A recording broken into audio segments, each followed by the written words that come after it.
No doctor could cure the millionaire's son until a poor black maid did the impossible. The mansion was silent as it always was when the doctors left. Their polished shoes had clicked across the marble. Their confident words had filled the air. Yet in the end, they always said the same thing. He won't walk again. You should accept it. 8-year-old Ethan Hale sat in his wheelchair near the window, his pale fingers gripping the armrest until they ached. His father's shadow still lingered in his mind. The look Victor wore after the doctors left. A look he tried to hide, but Ethan saw it. The sadness of a man who had bought the world but couldn't buy his son's legs. Ethan whispered to himself, almost like a prayer. I'll show him on his birthday. I'll show him. Even one step from the doorway, Naomi, the maid, paused with a basket of laundry in her hands. She was used to silence in this house, used to a boy who barely spoke. But now his trembling voice had broken through. Show him what, Ethan? She asked gently. The boy turned startled, his face burned. Nothing. Naomi set the basket aside and walked closer, her blue uniform rustling softly. It didn't sound like nothing. Ethan's eyes filled with tears. It's stupid. You'll laugh. She crouched beside him. I don't laugh at people's dreams. He swallowed hard, then whispered. I want to walk just once. Just enough to surprise Dad on his birthday. He doesn't believe I can, but I want him to see me. Not the chair. Me. Naomi's chest tightened. She reached for his hand. That's not stupid, Ethan. That's brave. But it will be hard. Harder than anything you've tried. I don't care, Ethan said, gripping her fingers with a force that surprised her. Please help me. Naomi nodded slowly. All right, but you promise me something. When it hurts, and it will hurt, you won't quit. Ethan nodded, his lips trembling. I promise. Naomi wheeled him near the couch and locked the brakes. She knelt in front of him. Okay, first step. Put your hands here. Push up. We'll see what your legs remember. Ethan pressed his palms down.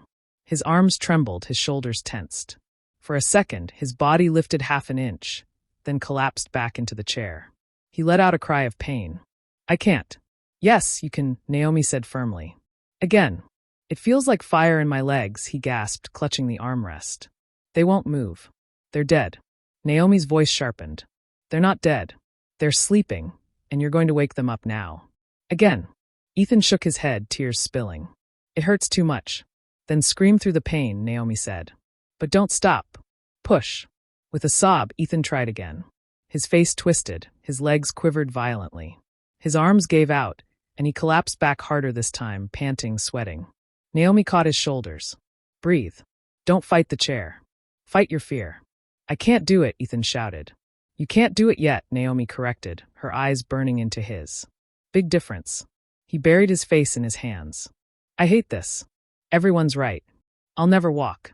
Dad's wasting money, and I'm wasting your time. Naomi pulled his hands down and held them tightly. Listen to me. Your father doesn't care about doctors or money. He cares about you, and I don't see a waste. I see a boy with more fire than anyone I've met. Ethan sniffled, his small chest rising and falling in ragged gasps. Naomi brushed the sweat from his forehead. So, will you try again tomorrow? He hesitated, then whispered. Yes. Good, she said softly. Because this is not a one-day fight. This is every day until the day comes when your father sees the boy he's always believed in. Ethan's eyes welled again, but this time there was something fierce behind them. He gripped her hand tighter. On his birthday, he vowed, voice, I'll walk to him. Even if it kills me, I'll take that step. Naomi squeezed his hand back, her own throat tight. Then I'll be there every second, and we'll make sure he sees you, not the chair.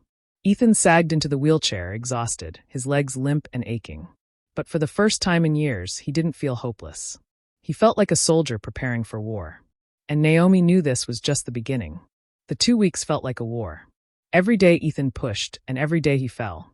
His arms shook, his legs buckled, and sometimes the pain made him scream until Naomi feared the walls would crack. But he never stopped.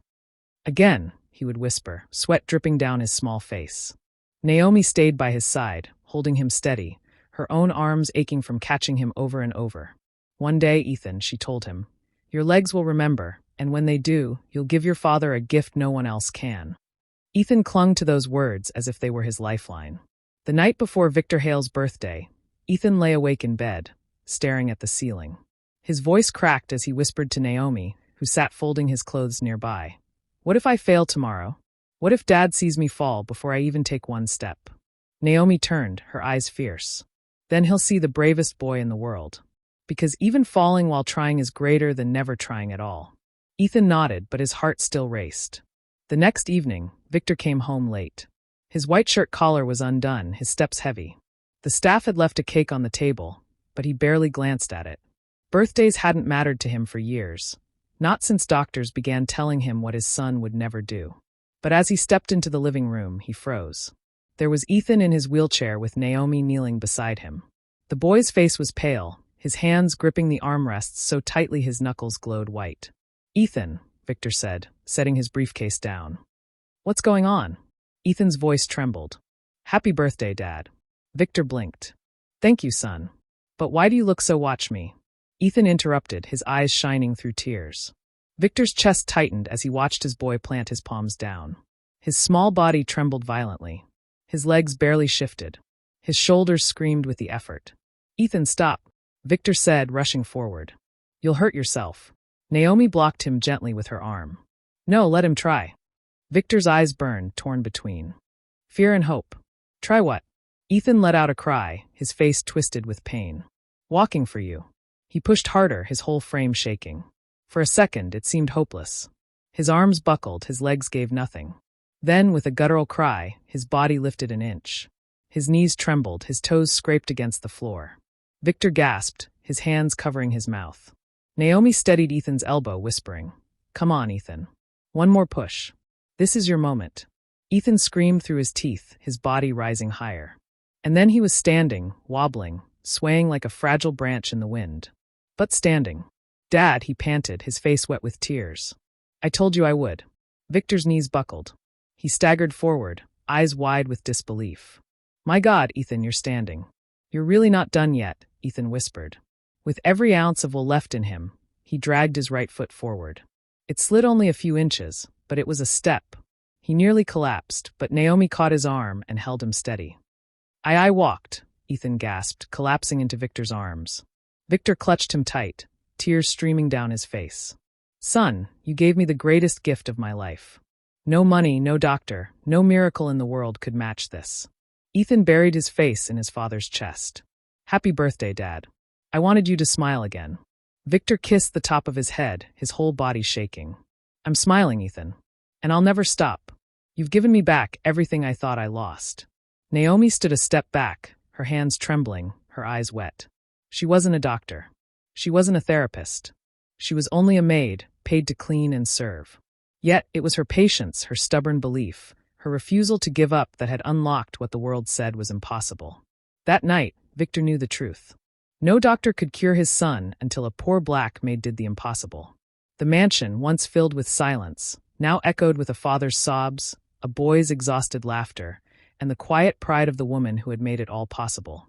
And though Ethan had only taken one shaky step, it was enough to change everything.